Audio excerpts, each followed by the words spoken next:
minus 4 minutes.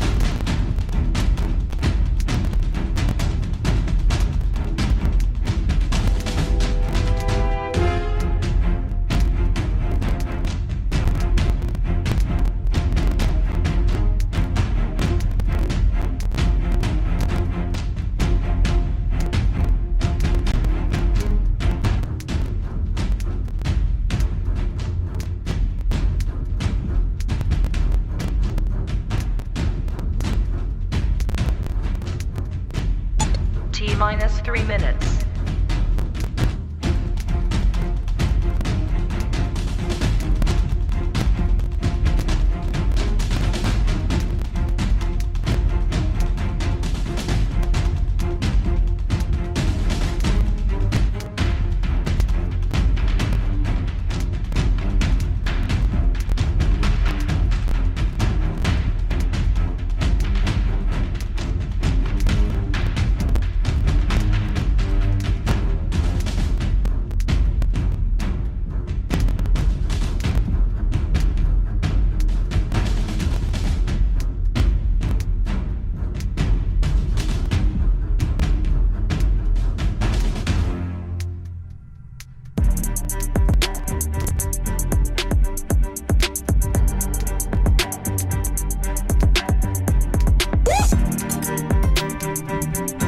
T minus 2 minutes.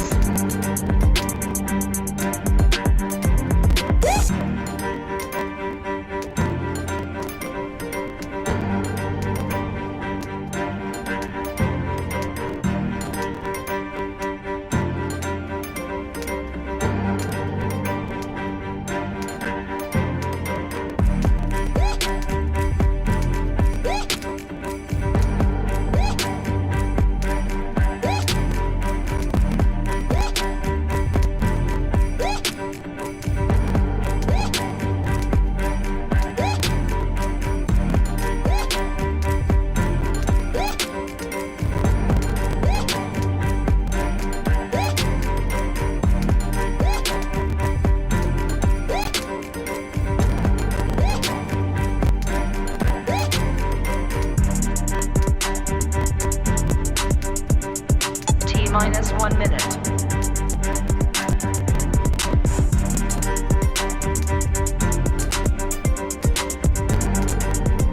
T minus 50 seconds.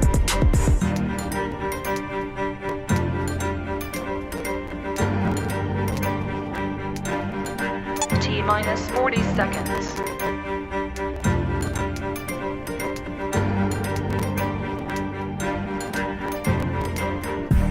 T minus 30 seconds.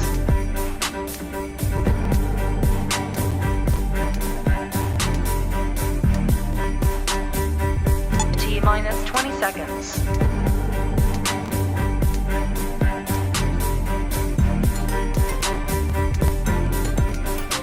Ten, 9, 8, 7, 6, 5, 4, 3, 2, 1, 0.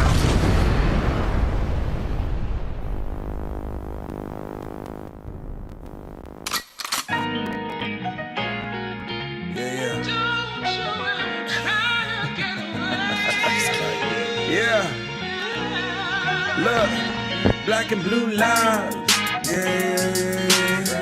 Yeah. Hey, that's a new vibe. Yeah. Hey, black and blue lines. Yeah. Hey, that's a new vibe. Yeah. Hey, park catalyst. I think we got a hit. Yeah. Hey, black and blue lines. Yeah. Look, we got Prince Blue and Steph talking black and blue lives. Yeah. Hey, black and blue lives. Yeah. Hey, Steph and blue.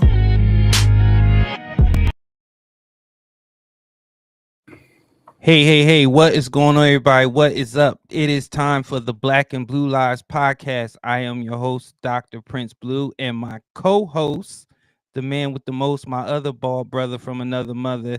That is Jay Step right there. What's going on, Jay? Shaven. Shaven, not bald. There's a I know difference. that's right.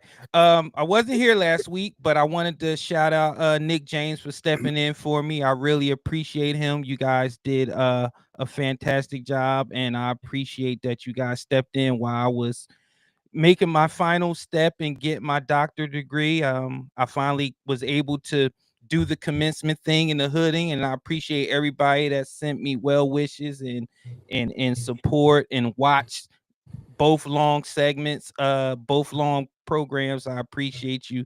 Thank you so much. I appreciate that. What's up with you don't have, where's your, I don't, they don't call it diploma or degree My or degree. Oh, they don't give it to you right there. They mail it to you, after they make sure all the money is straight and all that other stuff, then they'll send it to me. But they gave me the case.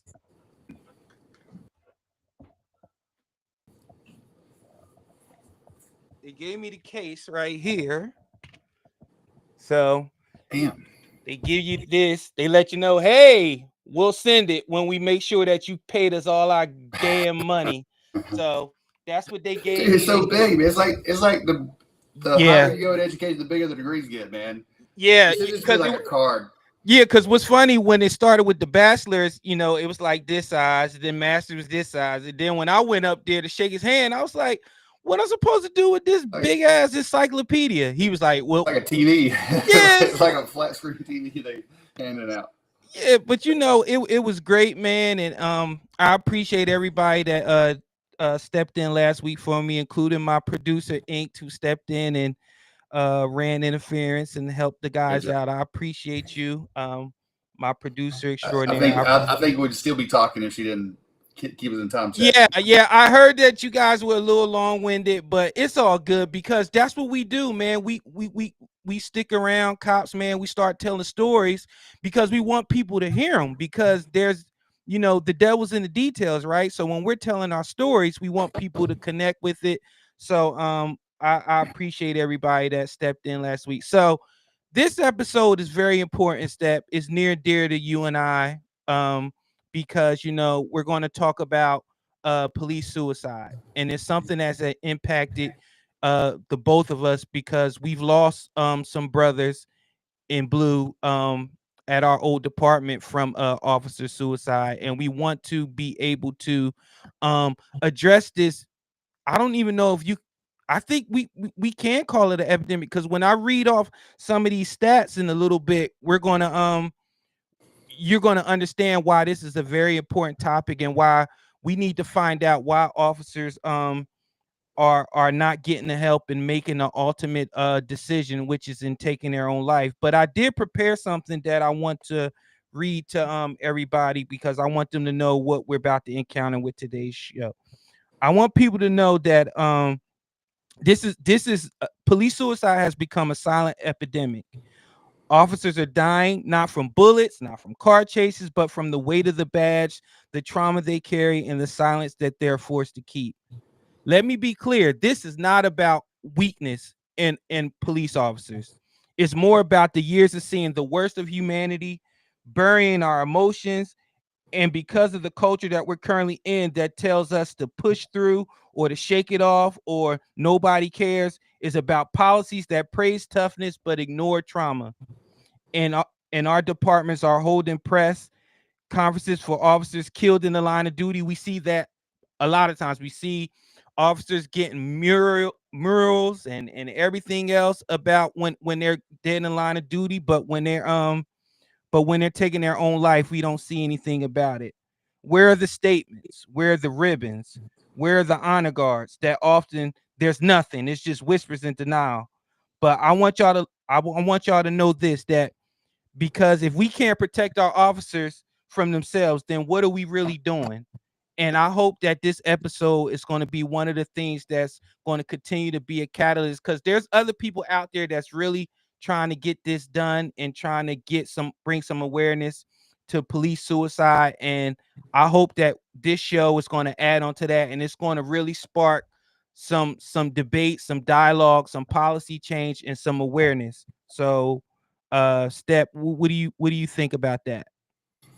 No, I totally agree. It's a huge problem, and to your point earlier, we have lost friends at local, you know, at our department that we work for CPD, and that we both knew.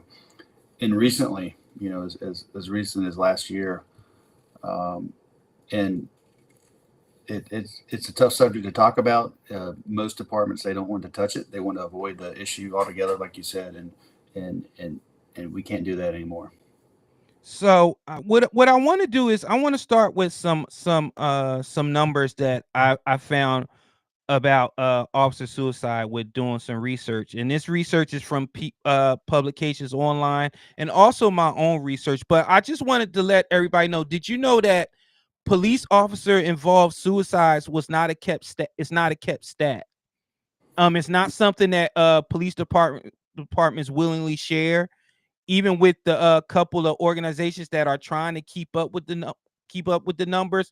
Police departments are not sharing it. They're not sharing the numbers. Why?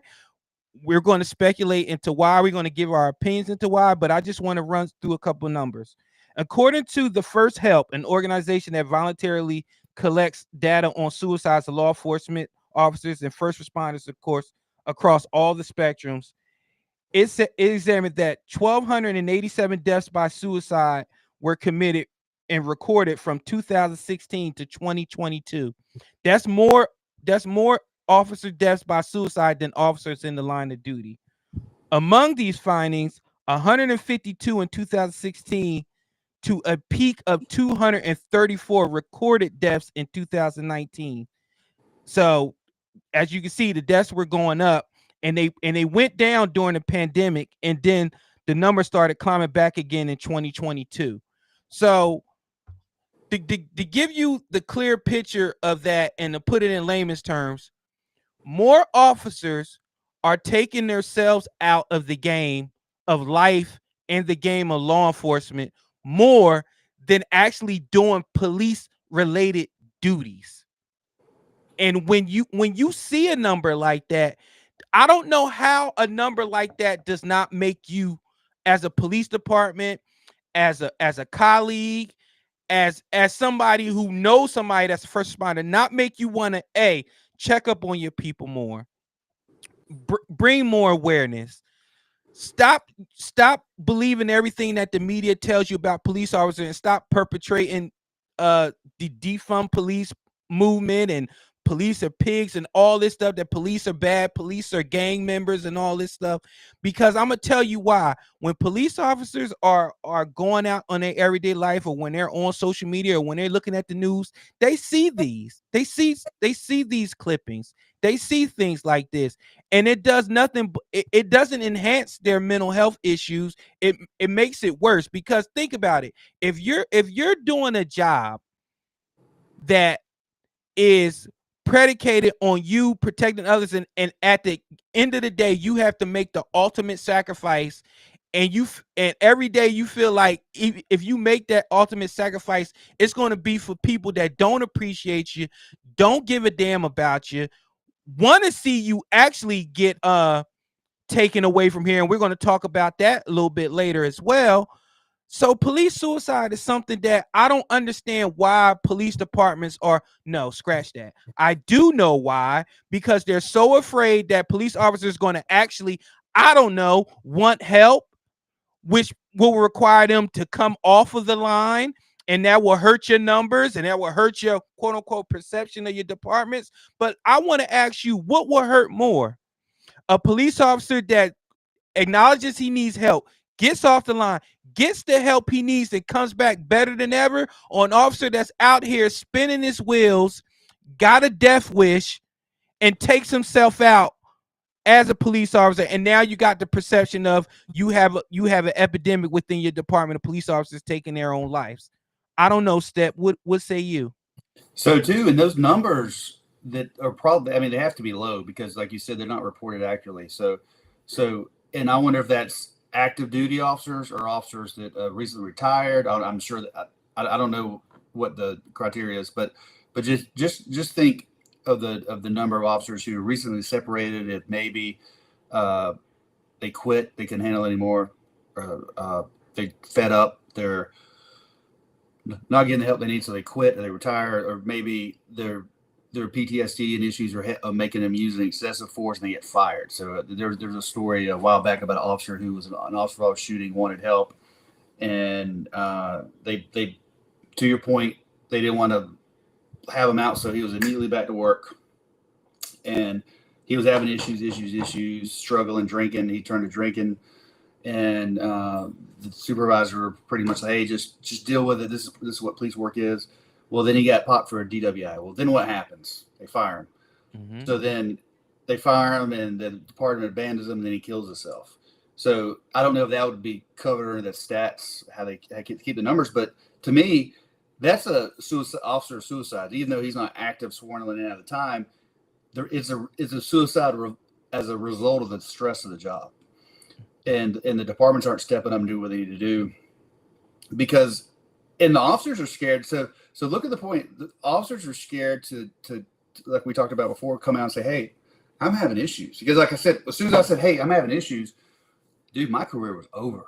Mm-hmm. And and people see that and like, oh shit, and they deal with it, and they don't get the help they need, which leads to excessive use of force, which excessive sick days, which more divorces, which leads to more prone suicides. I mean, it's just a snowball effect that if you're not getting the counseling and help you need, and then bam, or however they go, and they kill themselves because they don't want to ask for help. So, but you know what's funny about that step too? It's like, I get it. Being a police officer, it let me tell you something. It's, you want to talk about drugs, the dopamine you get as a police officer when you're doing the job, it can't be recreated. I can't describe it to you. Because I'm not a drug addict, but just take your best high and multiply it times 100. That's the dopamine you get when you're doing the job, when you're making a difference, when you're out here arresting people, when you're protecting somebody, when you're taking a bad person out of a home and the family is so grateful. That dopamine you get is phenomenal, but like all drugs, it's short-lived. And once that fix is over, you got nothing. Now you're starting to think about, well, what's next? Now they're saying that my arrest wasn't completely right. I violated policy. The perception isn't good. Blah, blah, blah, blah, blah. And you're left alone to toil on that, because let me tell you something. The police culture can be toxic, especially when you got an IA hearing involved, or when you got a case against you. Like, nobody wants to be next to that. So you're very isolated. And when you're isolated, your worst thoughts take over. It's happened to me. It's happened to you, Step. It just, I wish I could tell you how many times I was in my own head after a case, and I'm like, man, like, I don't know, like, this stinks. I'm like, well, you know what? I'm just going to go to the next DV by myself. Like I want people to know that suicide isn't just about, just taking your life or hanging yourself or turning your service weapon on you. It's also the behaviors of the job. Like, Step, we could talk about how, like, a lot of times, like, when I was feeling like, whatever, I don't care, I would go to DVs by myself. And that's the ultimate no-no. Oh, absolutely. And I was doing the same thing. I was putting myself in risky situations, not waiting on backup, going in first, being careless because I was just beyond the point of giving a shit anymore. And I, thankfully for me, I never got to the point where suicide was an option. But I could totally understand people that deal with something like you did or I did, or less or more than us, why they choose that as an option. And I always thought it was sad, man, where I love these dudes. I love my officers, brothers and sisters. And think about it. And I think this may have something to do with it too, because if they kill themselves, the department, they might issue a statement or whatever, but they get the support of the entire law enforcement community. They make shirts, they do bike rides for them, they do all this stuff and support after they kill themselves, and they have a hero, which they're all heroes. They have a hero's death, basically, to a certain point. So if you're depressed and thinking about, hey, do I come forward and say I need help, and then people look down on me, and I'm put on admin duty to get a psych eval, they're not giving me the help, I'm ostracized by my department, or do I just kill myself and then on duty, which get a hero's burial, and then people, oh man, they're talking about you and put your face on shirts and stuff. But so I wonder how psychologically that plays. And you'll know a lot more than me doing the research, but that has to play a little bit where if I die by suicide, I'm not going to get the criticism, because how dare them say something bad about an officer who killed himself. Then, an officer who comes forward and say, hey, I need help, I'm having problems, and I don't get to that point, and then I'm weak and I'm ostracized and I lose my career, versus, well, if I just go ahead and do this. I mean, what do you think about that? I think you're right on, because when I was doing my research, when I was asking officers about, I asked officers about three mental health disorders. I asked them about anxiety, depression, and PTSD. They was tripping over themselves to cop to the depression and the anxiety, but the PTSD, they were underreporting the PTSD. Oh, yeah. And that's the reason why is because when somebody says I'm anxious, you'll be like, yeah.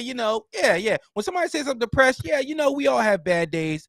But when you say you have PTSD, that's considered the gun taker. Hey, we got to put you on the desk when you say PTSD. It happened to me. Yeah. The night I said, hey, I need help, they're like, give her a gun, here's your car, and then next, take it aside. There's Sean Ryan does a good podcast, and he had I can't remember the dude's name, but he was a gang officer in Fayetteville, and I think he did a total like 2 or 3 years. But he talked about on the podcast about the mental health and the different. He's also in the military, so the parallels between the military and law enforcement. But he said his first call ever as a rookie he went to was 83, which is a missing kid. He was 12, didn't want to go to school, run away, no big deal, right? You get there, what do? You search the house, see if you can find him. Well, the kid hung himself in the basement. So his very first call out of the academy. So they go to the basement, they found this kid, took some electrical cord, hung himself.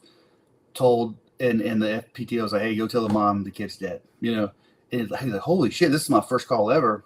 And then you transition from that to your next call was the lady was mad because her neighbor's cat had dirty cat paws on the car. And so he made a very good point, which we do, is that Sean was like, well, how do you deal with that? He said, you don't. You put in the past, you go to the next one.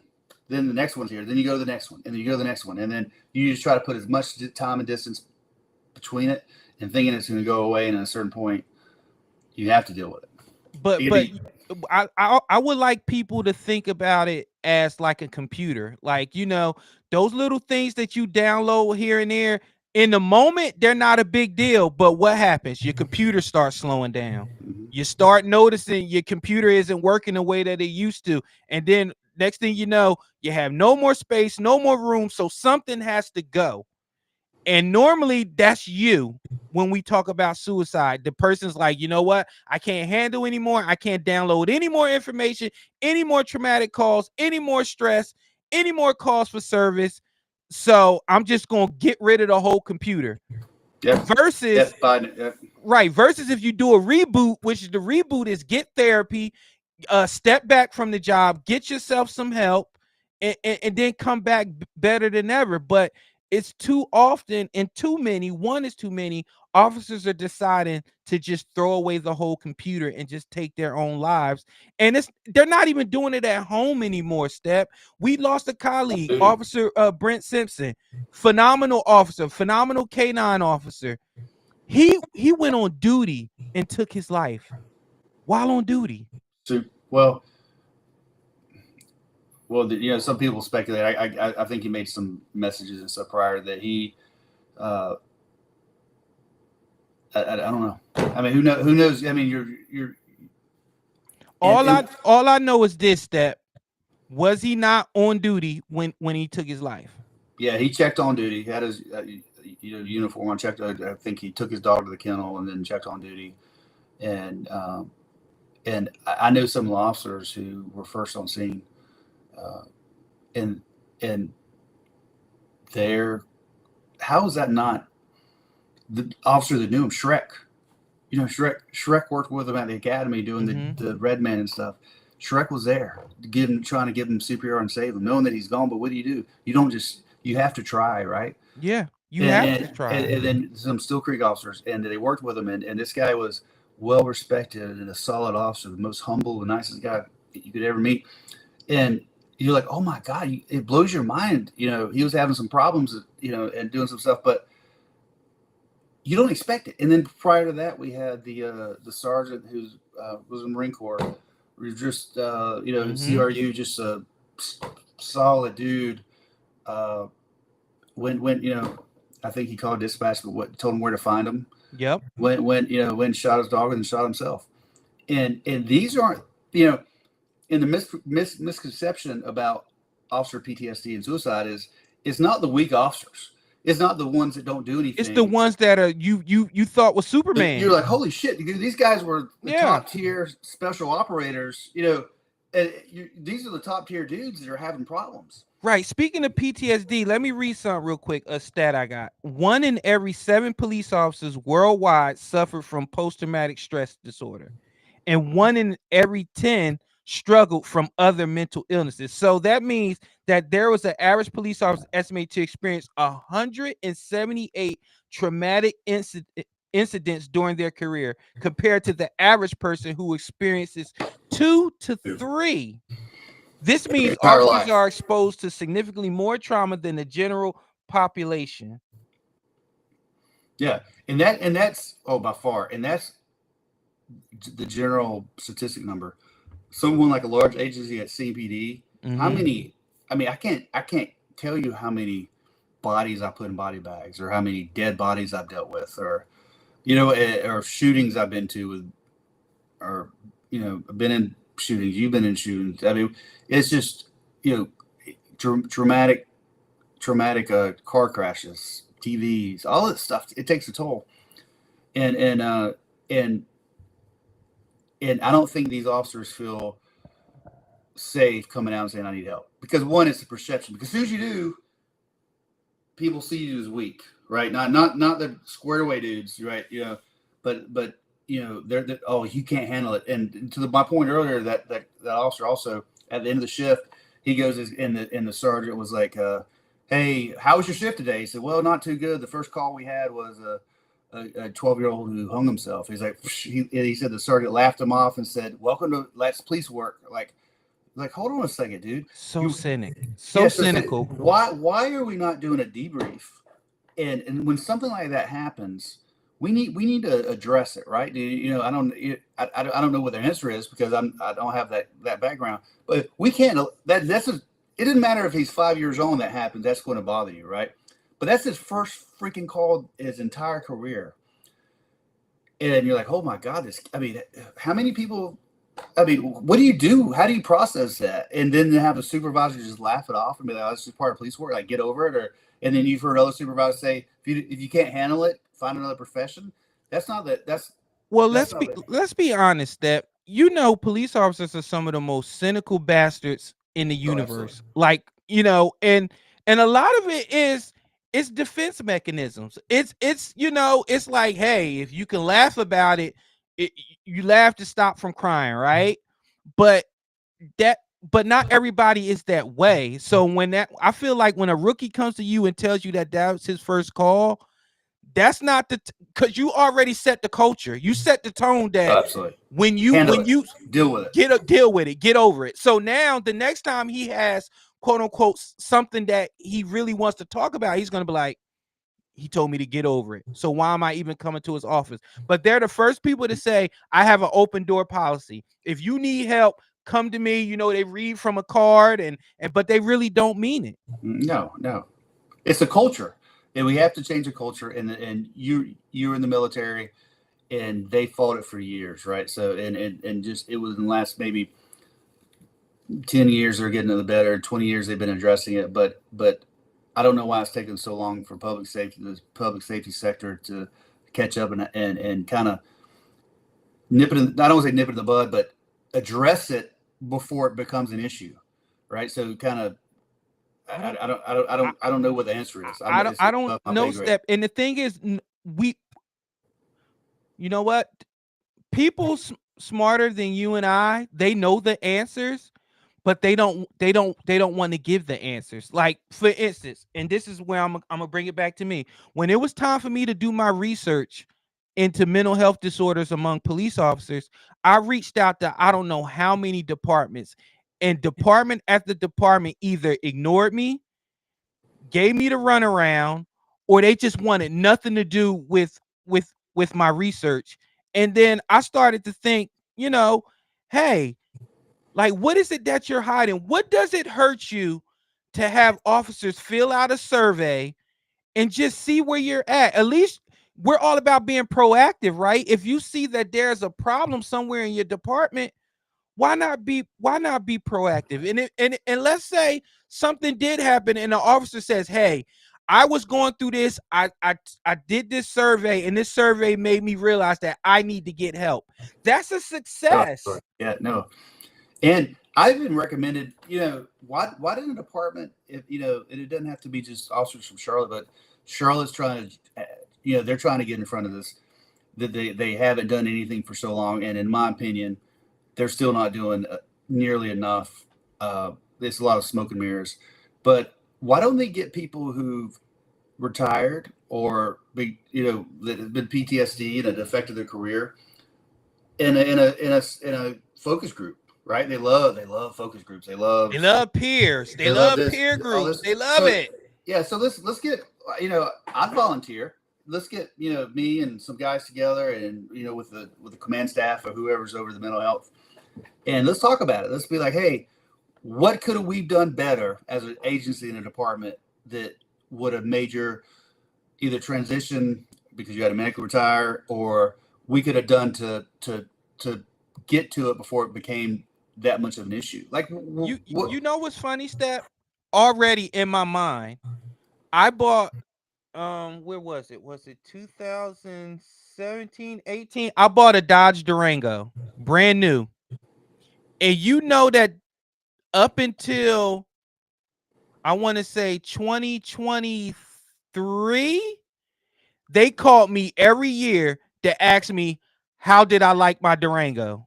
Mm-hmm. Even after I had got rid of it, they was like calling like, hey, hey, have you serviced it? Right. And finally I had to tell them, hey, I got rid of the Durango. Y'all don't need to do these yearly calls anymore.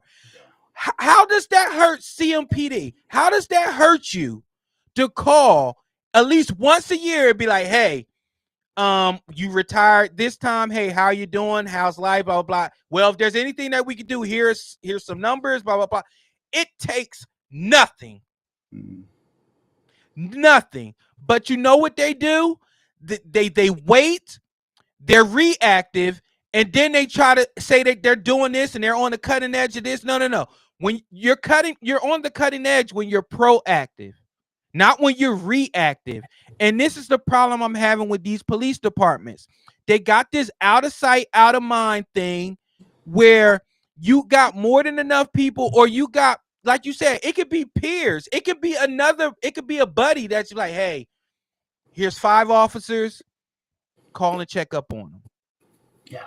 Like, you got legal departments. I don't know the legalities in it, but it's not like you're asking them, hey, are you crazy? Just say, hey, how you doing, bud? And make it confidential, Yeah. And we've had problems before in the department where we had, they've had a couple, we had a really good doctor, psychiatrist, that he had open door policy and it was great and we could talk to him. And then the department wanted to know, the admin and the HR wanted to know, hey, you need to tell us who comes in to talk to you. Absolutely and not. what they say, and then one, that's a violation of HIPAA, but that defeats the purpose of having an open door policy and having someone in that position, because officers feel free that they could go and talk. And I was in there one time, and then I was having some issues, and I was boo-hooing and crying and talking about some stuff. And it was such a relief to be able to just get some of the stuff off my chest and to know that he didn't judge me, right? And I was dealing with somebody that was a combat veteran, and he got it. He understood the culture, which is very important if anyone dealing with cops. And it was just such a relief to be able to do it. And I wasn't worried about getting in trouble. I wasn't worried about somebody looking down on me or HR finding out and trying to put me on psych eval or doing this stuff. And I just needed someone to talk to. But now the department, a lot of these departments they see that, well, in the back of their head, oh, this is a liability. If someone goes in there and says they have a problem, we need to know about it because it's a liability if we don't. But on the other hand, okay, well, if we do say something, our career's over, and you're gonna look down on us and abandon us, or so now you don't give them anybody to talk to, and no one's coming forward, and they're like, oh, we don't have a problem. They could call this number. They could do that. Well, no one's doing it because the retaliation. Yeah, because they're afraid that somebody's going to go back on. But you know what? What the Black and Blue Lives podcast is going to do that a lot of people that even departments don't do, we're going to give you a website. If you or somebody you know or love is having issues with PTSD, or they may think they're having PTSD, I have a PTSD screening website. It's ptsd.va.gov. Again, ptsd.va.gov.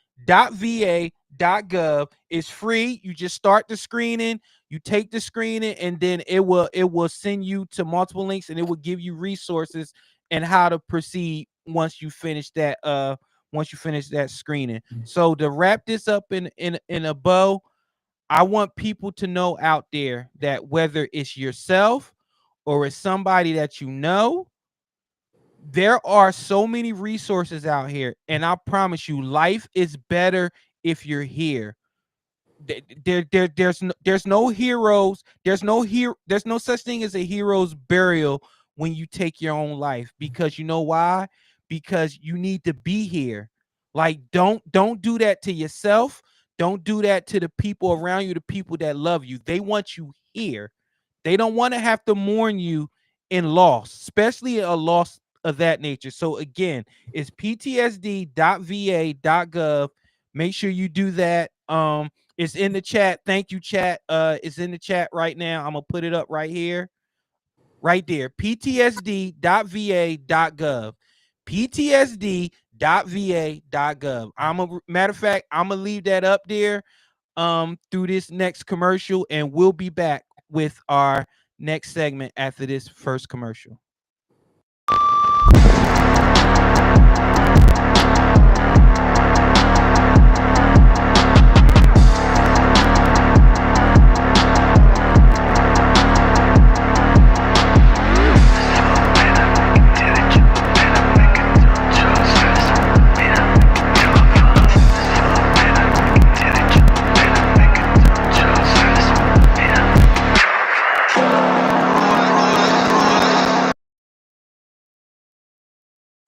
All right. So in this next segment, we're gonna talk about, is a police officer right or wrong when it comes to certain calls where we have at our discretion.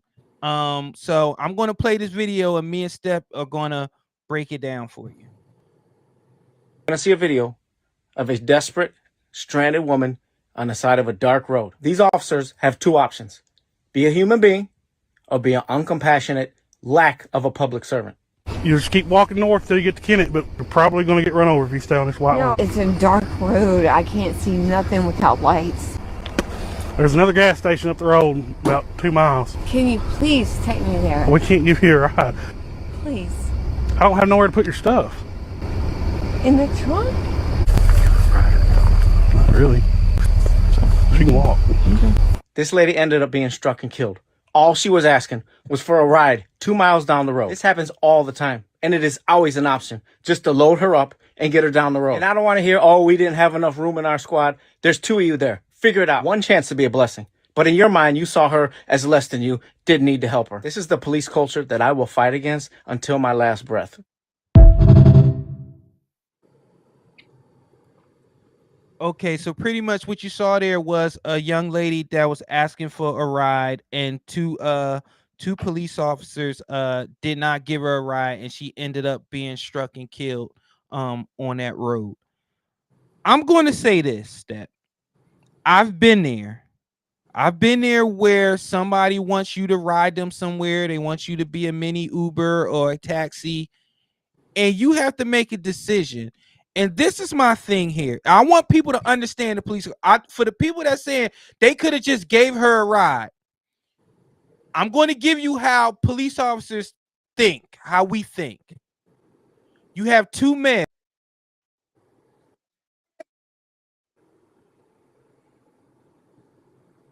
Well, I guess I'm taking over the podcast. No, there it is. Just, You have. I'm going to say that again. wait, I don't know what that I'm on the was. other side now. Yeah, we're all Okay, crazy. Okay, go ahead. You had two male officers and you had a female, and she was asking for a ride, and it's 2025. Now, when I used to be in those situations, what I would do, I would call in the dispatch and be like, "Hey, I'm giving a person a ride," and I would turn on my camera and I would turn on my mic pack. I would let them know what time I left and what time I arrived. But now with everything that's going on, I can honestly say I can't blame those officers for not wanting to give her a ride, for not wanting to put her in the car. Now, could there have been alternative methods? Could they have called a taxi, which I have done plenty of times, paid out of my own pocket? I've called a taxi, waited, and that taxi have came and picked that person up and took them to where they needed to go. Leaving her on the side of the road to me was their ultimate blunder. If they were like in front of a gas station or something, that's totally different. It's a well-lit area, people coming in and out, there's cameras and all that stuff, fine. But to leave her on the side of the road like that, that's where they messed up at, and I would have had a little more compassion than that. But I can't fault them for making a decision that they made based on what's been going on today and what you could get blamed for and the optics and the perception, all that. What say you, Step? Yeah, so really not knowing the background or they dealt with this lady or what the deal is. Some departments have policies where, hey, you don't give anybody a ride unless it's to jail, right? So, I mean, I've even had people that didn't, and heard of people that needing to go to the hospital and it's not an emergency, but they needed, hey, and the department's like, nope, you call a medic, and like, well, look, we're 2 miles away, we drop them off, but they won't let them. So the other thing is, it comes down to, I don't know if they're lazy, right, and they just don't want to deal with her. I don't know if they somebody they deal with all the time and they don't like dealing with her. I don't, maybe it didn't. It looks like a rural department, so I doubt they're just balls to the wall with calls to calls. But what we look at, like, somebody asks for people all the time. They want a free ride. I want to ride to detox. I want to ride to mental health. I want to ride to my grandma's house or whatever. So what we have to look at, one, are you in a safe place? If someone's on the side of the interstate and we get out with them and make contact with them, or we get a call for service and have to talk to them, we own them pretty much for a little bit, right? So my goal would always be, look, who are these people? Do you want to? I'm not going to force you to take her. I've had to yelled out before because we made a voluntary contact with a person who didn't want to ride anywhere. It's a high crime area. We say, hey, this is a high crime area. People getting robbed. Can we take you somewhere? Nope, I don't want to ride. And I'm like, okay, well. And he gets robbed and beat up, and then we get yelled at, and they threaten to rise up for neglect of duty because we didn't make him get in the car and take him somewhere. We didn't kidnap a person. Yeah. But my thing in that situation, knowing just what I know, I'm not going to leave a lady on the side of the road at night by herself. All right, man up, do the decent thing. We're our own worst enemy. Give her a ride to her safe place. It's one thing if she's in front of the QT and say, hey, I want to go to my boyfriend's house or my Look, you got to find your own ride. I'm not a taxi service, right? There's been times where we've been slow or I'm going that direction anyway, and I'll give somebody a ride. But my thing is they got to be in a safe place. They have to want to ride. In this case, this lady obviously did. They didn't give it to her. It's hindsight, right? So hindsight is the ultimate 2020, baby. Yeah. To your point though, not knowing everything, you can't really fault them because I don't know. it looks like they should have given her, but I don't know. And another thing I want also people, because on Black Blue Lives, we bring you in, we take you behind the badge. That everybody loves that cute little saying, but we're going to tell you, if I get somebody like that, you know what I'm doing? I'm running the name. What if she has prostitution in her record? What if she has mental illness in her record? What if she's had several incidents with police officers in the past? Yeah, we don't know yet. These are the stuff that we don't know that these officers may have ran. They may know that she's 73 is the code for crazy, and she's right. She might be 73. These are the stuff that people don't know. I'm not touching her, right? Right, but they see this cute little video and they're like, "Oh, the officers didn't do this. Toxic culture." No. But then think about it.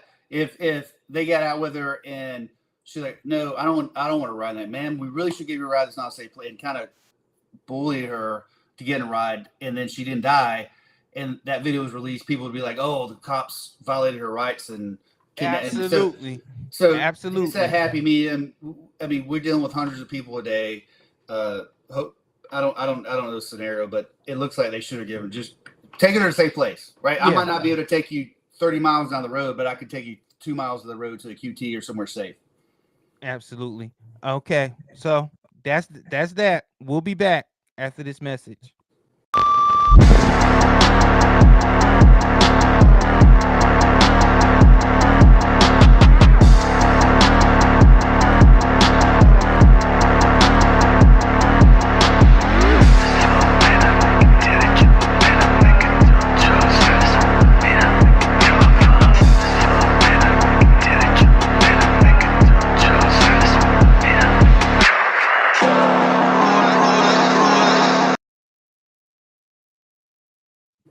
All right, in this next video, we're going to talk about masculinity, something that has been missing and needs to come back in general in the world, but let alone in the police department, where sometimes it could be considered toxic. Just being a male, just the way males interact and the chemistry between us, and when we get around each other, especially in the police culture, you know it's that when we be on a scene and a whole bunch of male officers get together, and sometimes it could be a combustible cocktail, or sometimes it could be a cathartic get together and we crush the call. But let's listen to what these two have to say about toxic masculinity in the law. Male police officer is less likely to overreact to a challenge if he's by himself. If there's two males there, you're a little more likely to overreact because there's another male there that you're afraid of losing face in front of. You're more likely to see things as a challenge. So you got a testosterone-driven cop stopping a testosterone-driven male. You can expect that to turn into a downward spiral absent better training. It's got nothing to do with race.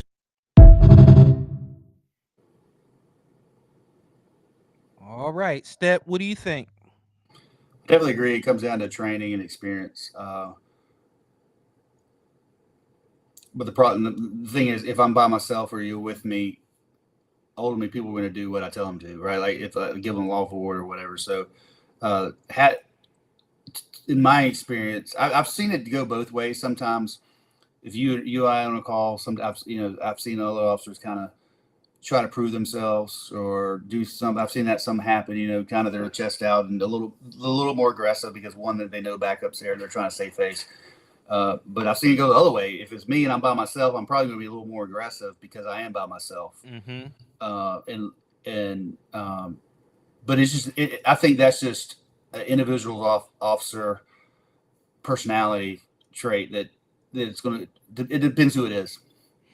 And Step, we've all been there. We've worked with that person where we, like, sometimes we have to have them go to conference and we'd be like, look, or when they arrive on scene, we'll go over to them. We'd be like, look, we got it. Yeah. I don't need this. I don't need this tonight. We got them calm. Don't come over. Don't come here with that dumb shit. That we got everything calm and they show up busting through the door and be like, I'll take you to jail, I'll take you, F you, and like, God dang, dude, everything's good. And then we're fighting everybody. And you're like, God dang it, man. Like I'm all about taking care of business, but if you don't have to, let's not do it, right? So we but we all know those officers that are like that. And every agency has at least one. You know, every district in Charlotte at least has one or two. But I think the training experience helps, but it comes down to the personalities and insecurities and life experiences. Absolutely. And it also comes down to policing themselves. Like, no, absolutely. we've been there when we'll be like, hey, like, why are you doing that? We don't need that. Dude, he's a sergeant now. He should have been a sergeant a long time ago. He's a great officer. Ron Buckler. I'll tell you his name. He's awesome. So he's one of the guys with CRU. He kept me out of so much shit. Mm-hmm. Sarge, like don't like he was like the angel on my shoulder, being like, don't punch him. Don't but you need it. And I was always grateful, right? Because sometimes, especially towards my last couple of years, man, I was amped up and somebody was start spitting or getting I was ready to kill him, right? Mm-hmm. So, but he was always like the voice of reason and the calm dude. And I appreciate every we should regulate now. You go to the other end of the spectrum and shit pisses me off where I'm using a reasonable amount of force and doing my job, and then you have the officers come up and be like, "What are you doing?" Like, oh, and you see videos. It's never happened to me because I would have lost it. You know, grabbing pulling the officer away, grabbing his arm, and like it's one thing if he's assaulting the dude, but you don't know. And one of my pet peeves is if I tell you, if we show on a scene and I got 3 or 4 people, and I'm like, Blue, 72 that guy, which 72 is code for arrest. Blue's to go up and handcuff him. But you have those, I'm like, you know, you're dealing with some chaotic. I don't have time to explain myself. Look, you know, I've got one dude on the ground. Blue, 72 that dude, or whoever. And I've had officers be like, what's our probable cause? Or what's this? Or what's and you know what that goes into? I knew, and this is another thing. I knew I could trust you. I knew if you said 72 or detain somebody, you knew your shit and you were good to go. Now if something happens later and that's on me, we'll deal with it. Yeah, but that would come back. It would come back on me. And right. But it's about trust. I knew if Sergeant Step said, Blue 70, what you have done, I've come on the scene and you're like, Blue 72 that guy. Boom, no problem. Turn around, put your butt up, boom. Yeah, and then we square our shit away. But it all comes with trust and being able to trust the person next to you that they're doing the right thing and they have your best interest and they're not out here violating people's rights. But I do agree with you. Sometimes as police officers, especially male police officers, we have this thing to where we have to show who the alpha is in the group, and it's like every situation doesn't need that. And I want to let you in on a little secret. You're the alpha regardless, no matter what. Like you're the alpha. You're there to do a job. You're the police officer. You're the one with the uniform on. Believe in your training. Believe in you knowing the law and knowing what you're doing and handle business. You don't need to peacock and do all that extra stuff because it's going to end up getting played in court and you're going to look like a dumbass. So just be yourself. Know the law, know your shit, and get the job done. Know what you can and can't do. Yeah, right. And that's when the training experience comes. Know what you can and can't do, but ultimately, you know, just because you're a cop doesn't mean you're a good person.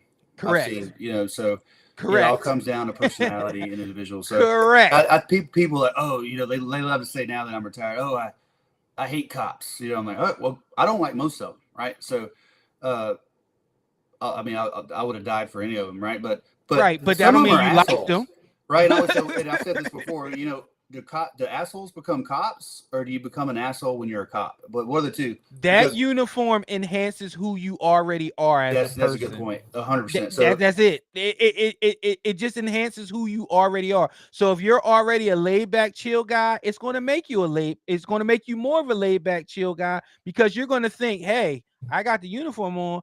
I'm chill. Hey, you chill. I'm chill. Think about it. How many officers were so laid back that you had to be like, hey, yo, like, I get it, but you know, it's a time where you gotta show a little something, and it happens. But I believe that the uniform enhances who you already are as a person. So 100%. That's a great point. We'll be back after this next message.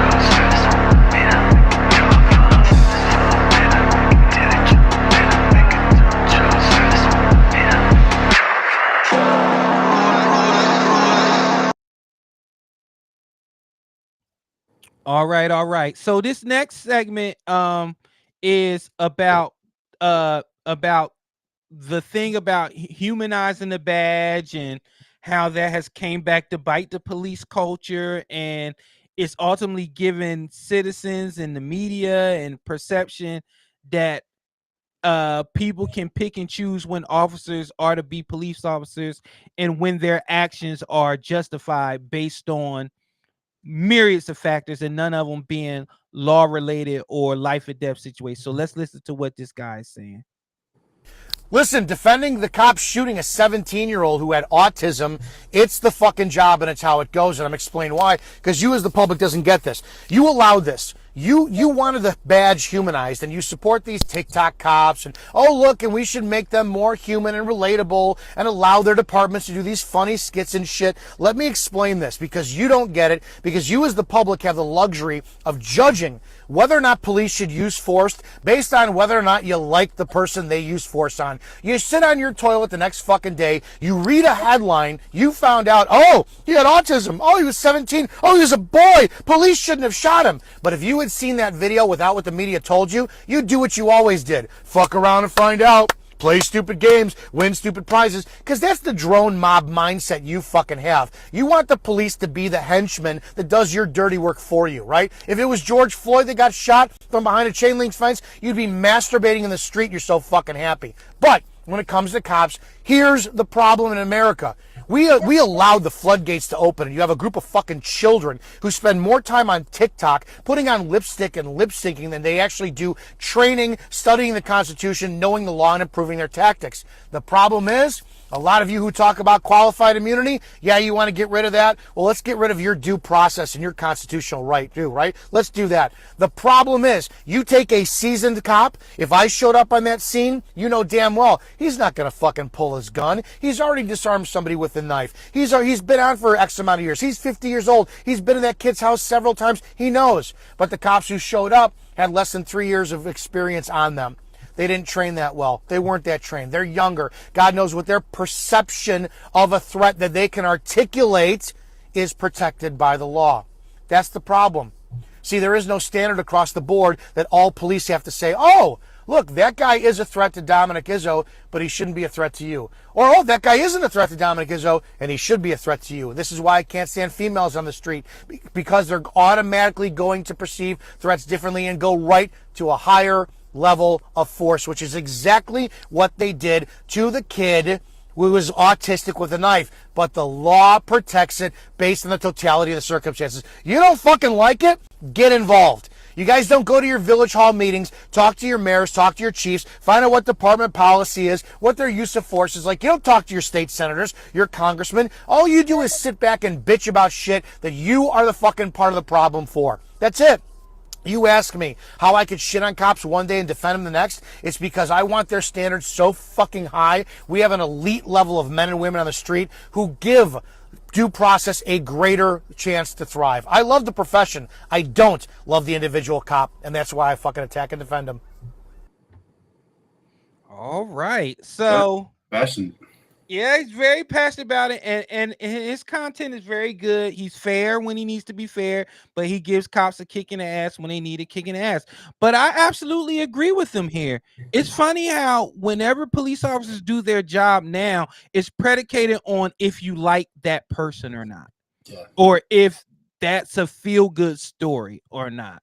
Like, for example, if we've seen it with a lot of recent cases where people are actively shooting at police officers, fighting police officers, and then police officers handle business. Then the person that was shooting and hurting the police officers are the heroes. And the police officers being vilified because of the perception or because of just a deep-seated hatred for police, or because the culture now is all police bad no matter what. And I absolutely 100% agree with him. Like, we have to stop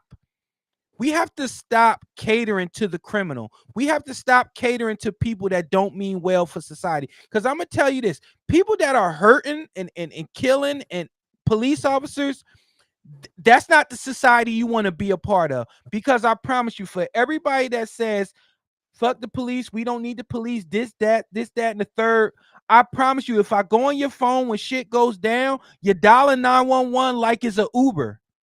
Yeah. Dialing 911 like it's Uber Eats. When shit goes down, you call 911. I've never seen a job or a society where you call 911, we get there, and you don't want us there. You tell us how to do our job, or you don't let us do our job. And society stinks because you have all your life the Monday morning quarterback a decision that it takes a cop a split second to make. Like, you think I have time? Like, when a guy pointed a gun at me, you think I had time to think if he meant it or not, or if it was a gun he found on the ground, or if he had ill intentions or not? No, he was pointing the gun at me and I shot him. Simple. Sometimes it is, pun intended, and it is black and white. You point a gun at a police officer, you get shot. Yeah. I just don't understand this whole rush to demonize police when police officers are fathers, mothers, sisters, brothers, aunties, uncles, people, pillars of the community. These are the people when you're blankly saying fuck the police, or for example, when I did the promo to this episode, people in the comments saying rest in piss, pig. Well, good. Well, whoever kills an officer, that's the person I want to buy a beer for. Like, this is the shit that is people are putting out there, and then expect police officers to have the utmost compassion and empathy for you during your situation. And in a lot of these situations, I don't know exactly which 17-year-old autism with a knife was talking about, but who calls the police? A lot of times it's the family members who are threatened and they can't handle them. So they expect us to show up, have no relations or know any background or know anything. Because honestly, I don't give a damn if somebody's coming at me with a knife and they have autism or not, right? So Correct. If they're capable of, or someone has having a mental illness episode, they can still kill me, right? Mm-hmm. If it comes between me going home and their actions are causing my reaction, not vice versa. And people need to realize, and to your point too, how many times you're driving around the neighborhood. We worked a high crime area, and people like, you're harassing us because we're driving around. I'm like, damn, all right, what? But yet, then those same people, if somebody gets shot or they need us, if we're not there in a split second, what took you so long? Y'all must be in South Park. Y'all don't care about us. Y'all neglect us. I'm like, holy shit! Like, you can't win. It's the same people who go to one end of the spectrum to the next, and it comes down to, I've said it before, mindset, training, and experience. We can't expect someone with 2 years on to act the same way as someone with 22 years on, right? It's just because of the training experience and stuff's not happen the same. But what we do expect is you act reasonable. What would a reasonable officer with with a 2-year experience and training, how would they react? I've seen a lot of things, we talked about this before, where officers are overreacting, underreacting, and which causes things to escalate. They're so bad, they're so worried, and because the departments are pushing it, perception. It doesn't matter what you're allowed to do, what the law is, it's all about perception. And so officers are getting killed and unfortunately having to kill other people, or other people getting hurt and injured because of perception. They're worried about perception rules. Where if you would have come up and just took care of business right away, if it calls for it, yeah, you might have a complaint, but guess what? No one died. How many people don't understand? I've been in shootings. I've had to shoot somebody. Guess what? I would have, if I just wanted to be legally justified, I could have shot somebody once a week in the job that I did. We were doing high speed stuff. Yeah. And but it came down to training experience. So it's a double-edged sword. We got to get people, and we got to give them the training.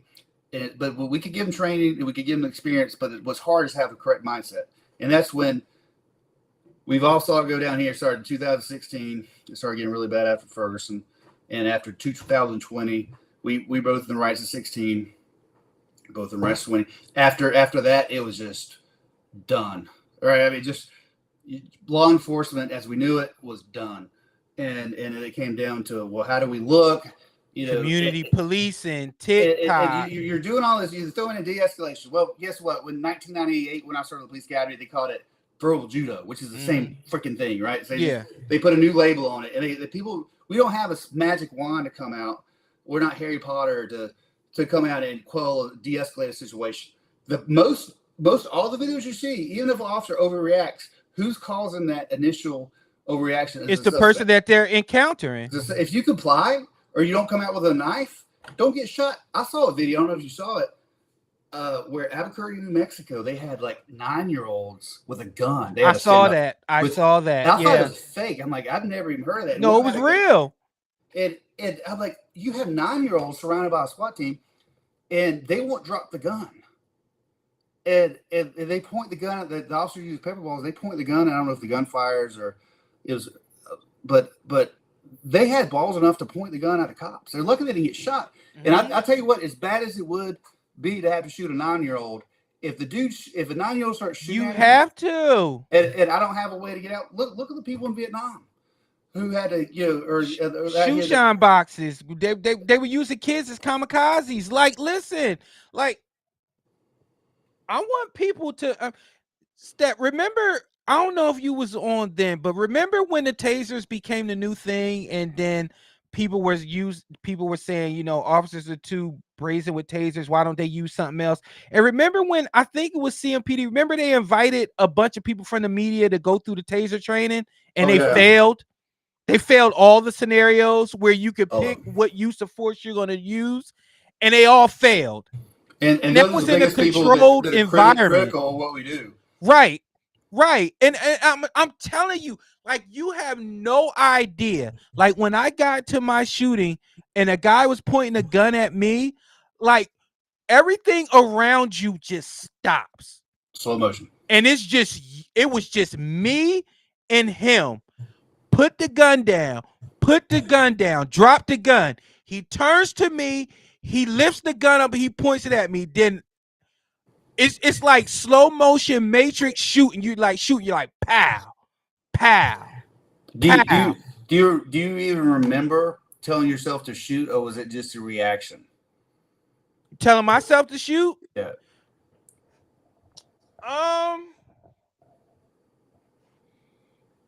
In that moment, it was more.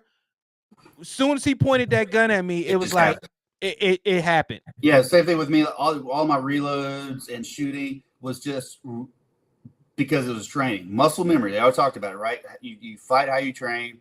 And my reload, I didn't tell myself to reload. Everything just happened. It just takes over because again, that's your training.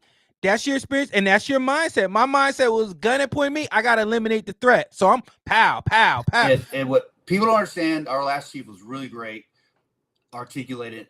We don't de-escalate when people are coming at us with a knife. We don't de-escalate when someone's pointing a gun at us. We don't de-escalate. There's no de-escalation at that point. It's over. No, and ideally with those kids, you create distance, cover. And you try to, if you have that, you try to work it out, but sometimes you don't, right? I mean, if I'm walking in a house and some kid runs in the room and points a gun at me, unfortunately, it might be a bad day for him. But then could you imagine then what kind of demon I am, and then then you're going to lose your career. I mean, we're just pawns. What I realized in this profession is it doesn't matter how hard you work or what you do and how loyal you are to the department and how many great arrests we make. We're just pawns.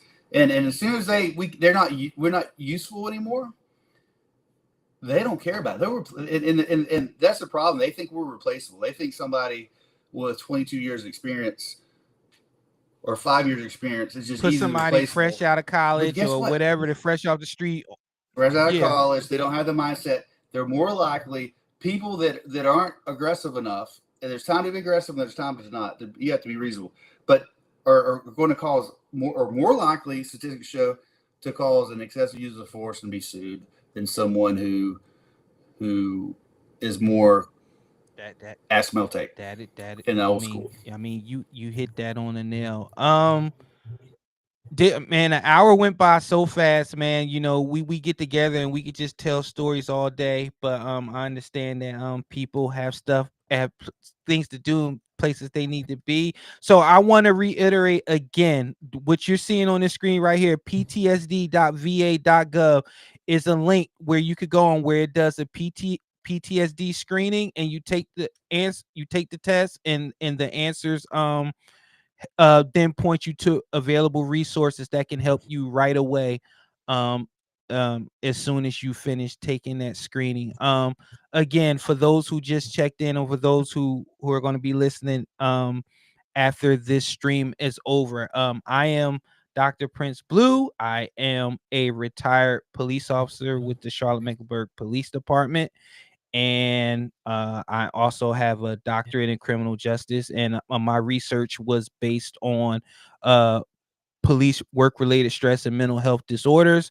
So, you know, this is something that I take very serious, and something that I'm going to keep harping on as long as we're doing Black and Blue Lives. And I just want everybody to know that there is help available, there is resources available, and even if you have to reach out to me, you have to reach out to Step.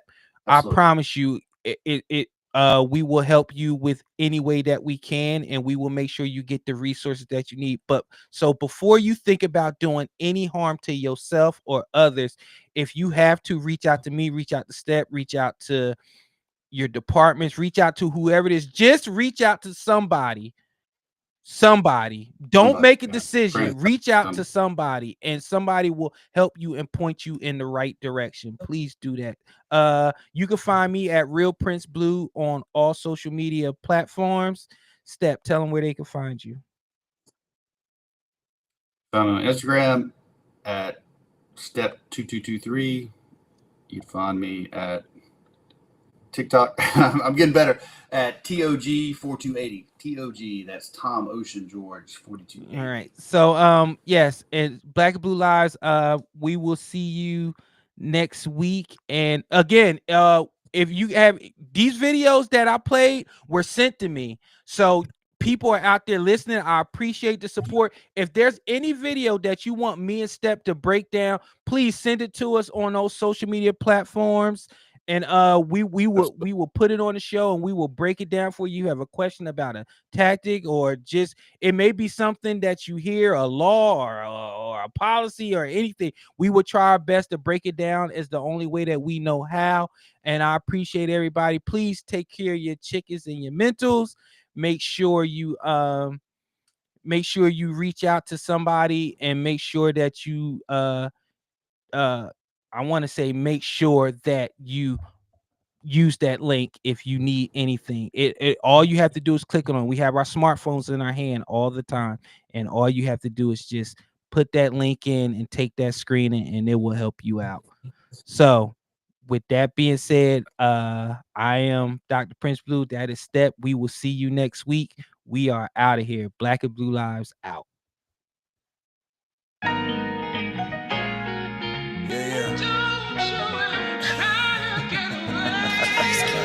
Yeah, look, Black and Blue Lives. Yeah.